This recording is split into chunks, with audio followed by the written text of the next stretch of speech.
Today, I'm announcing the United States is prepared to commit more than $1 billion in humanitarian assistance to help get relief to millions of Ukrainians affected by the war in Ukraine. Many Ukrainian refugees will wish to stay in Europe, closer to their homes. But we also will welcome 100,000 Ukrainians to the United States with a focus on reuniting families. And we will invest $320 million to bolster democratic resilience and defend human rights in Ukraine and neighboring countries. We're also coordinating with the G7 and the European Union on food security as well as energy security. And I'll have more to say about that tomorrow. We're also announcing new sanctions of more than 400 individuals and entities in alignment with the European Union. More than 300 members of the Duma, oligarchs, and Russian defense companies that fuel the Russian war machine.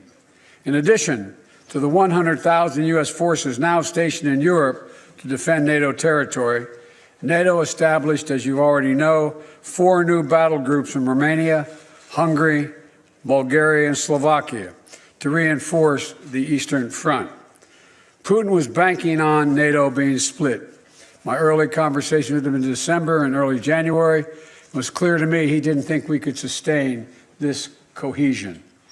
NATO has never been more united than it is today.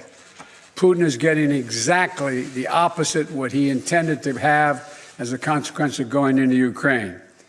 We've built that same unity with the European Union and with the leading democracies of the G7, in the G7. Sir, you've made it very clear in this conflict that you do not want to see World War III. But is it possible that in expressing that so early that you were too quick to rule out direct military intervention in this war? Could Putin have been emboldened knowing that you are not going to get involved directly in this conflict? No and no. That. And to clarify on chemical weapons, if chemical weapons were used in Ukraine, would that trigger a military response from NATO? It would trigger a response in kind. Whether or not you're asking whether NATO would cross, we'd make that decision at the time. And my final question, because you're heading to Poland tomorrow, do you think that getting a firsthand look at the effects of this war on these millions of Ukrainians who have fled their country could change the way that you might respond? I don't think so, because I've been to many war zones. I've been in refugee camps. I've been in war zones for the last 15 years, and it's devastating. But the thing you look at the most is you see these young children.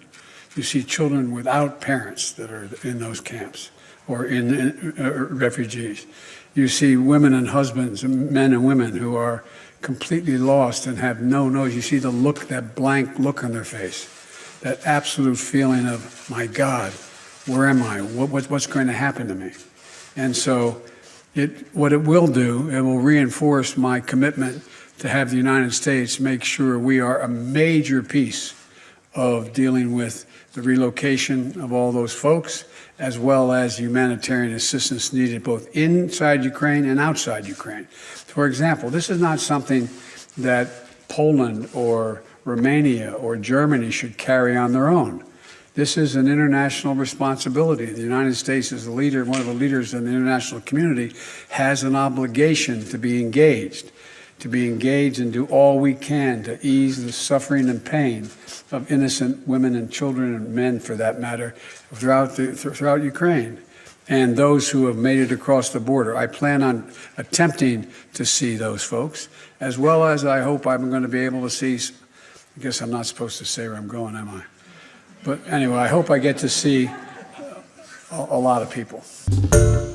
Hi, everyone. George Stephanopoulos here. Thanks for checking out the ABC News YouTube channel. If you'd like to get more videos, show highlights, and watch live event coverage, click on the right over here to subscribe to our channel. And don't forget to download the ABC News app for breaking news alerts. Thanks for watching.